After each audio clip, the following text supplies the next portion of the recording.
Hey there, everyone. Welcome to the Bird's Nest Podcast. I'm Joe Donahue. Thank you so much for joining us. We're just a short time away from NovaCare Complex coming back to life.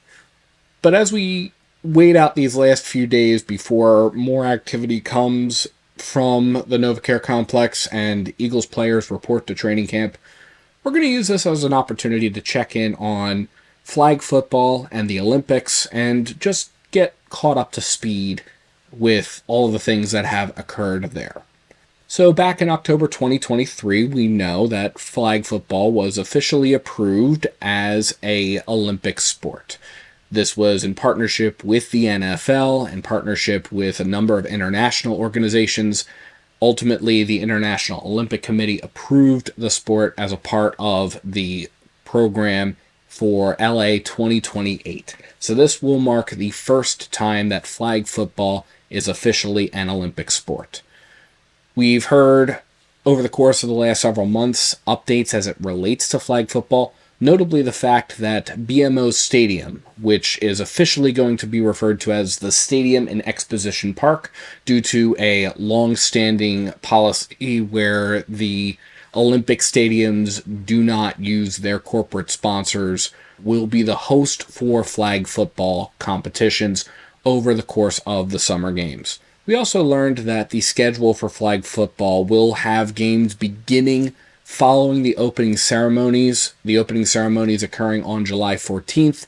So flag football competitions will begin on July 15th, and they will run about mid-afternoon typically is what is looking like based off of the information released today by the LA 2028 Organizing Committee. They will run pretty much right up until Saturday, July 22nd.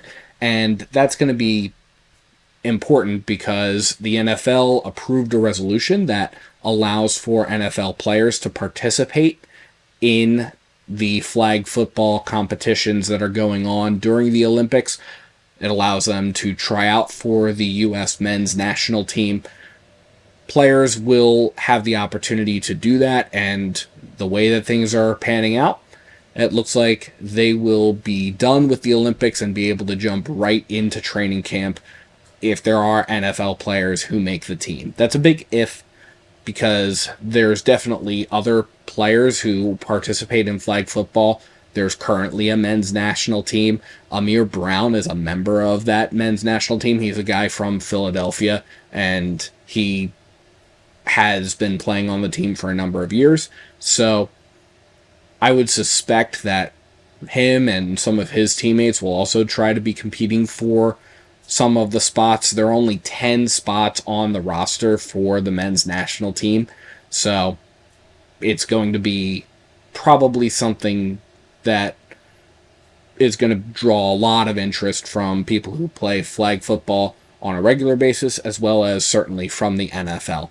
But for any NFL players who are participating in the 2028 Olympics, those NFL players will have the opportunity to do that and then slide right into training camp immediately following the conclusion of the competition. Again, the gold medal games appear to be played on Saturday, July 22nd, 2028. The closing ceremonies for the Olympics are on Sunday, July 30th.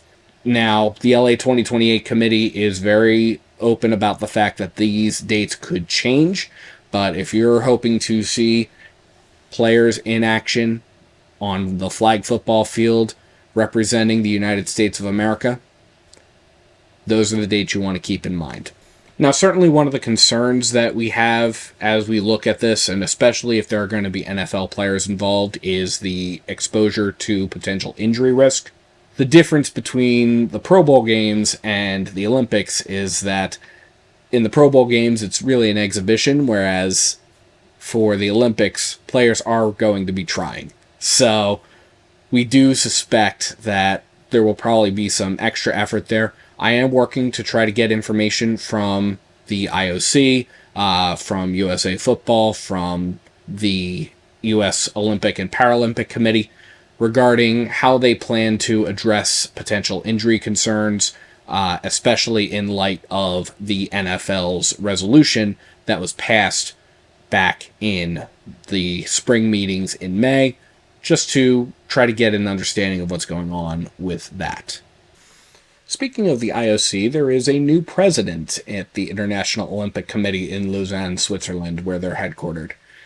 IOC President Thomas Bach, the ninth IOC president, who had overseen the Olympic movement over the course of the last number of years, bringing it from the mid-2010s up until now. He oversaw a lot of improvements. He oversaw the implementation of the Olympic Agenda 2020 plus 5, which allowed for additional enhancements and additional improvements and additional opportunities for the Olympic movement worldwide. He stepped aside just a couple of weeks ago to allow for the 10th president of the IOC, Mrs. Kirsty Coventry, to step into the role. Kirsty Coventry is originally from Zimbabwe. She does have ties to the United States, having went to school at Auburn University. She has also won 3 gold medals, 1 gold, 1 silver, 1 bronze over her Olympic career. She has been very, very involved, obviously, in the world of sports, and she had actually, prior to her assuming the role of IOC president, was actually the Minister of Youth, Sports, Arts, and Recreation in Zimbabwe, where she's from. The elections were held back in March, and she had clearly won a lot of support from the IOC members. The IOC rules required her to be elected by a 2/3 majority, and she was elected on the first ballot from a slate of about 7 people. So this was a huge accomplishment for her. At the time of her election, IOC President Thomas Bach hailed Kirsty Coventry's election as a sure sign of unity. And this was a sentiment that he reiterated later on in the presidential transition, this idea of unity being so important to the success of the Olympic movement over the last several years. Today is a day of confidence. Confidence in our bright future. Confidence because of what this leadership transition has confirmed about our Olympic movement. The strength of our unity in all our diversity. The enduring power of our Olympic values, and the timeless relevance of our Olympic mission. Meanwhile, Kirsty, in her first address as IOC president, spoke about the importance of the Olympic movement in today's world. How lucky are we? We get to work on creating a platform that is going to allow for generations to come, to allow for them to reach their dreams. It's amazing. It's incredible. And I can't believe that in 1992, when I had the dream of going to the Olympic Games and winning a gold medal for Zimbabwe, that I'd be standing here with all of you getting to make those dreams come true for more young people around the world. Now, I was able to catch up with her at a press conference following her first IOC Executive Board meeting back in June, and we had the opportunity to chat a little bit about what excites her about her stepping into this role. I appreciated the time that President Bach and I spent over the last 3 months just deep diving into all the various discussion points and the level in which there was all the background information. That really was very interesting, and I am very much appreciative of that. And yes, of course, there were numerous things that were exciting in the conversations that we had, but I think really I have to, and I'm going to keep coming back, sound like a bit of a broken record, but come back to the members' engagement that we just had on the 24th and yesterday, where we wrapped it up at the end of the half day yesterday. And just the excitement that there is around the different opportunities, but also the excitement around coming up with solutions on the challenges.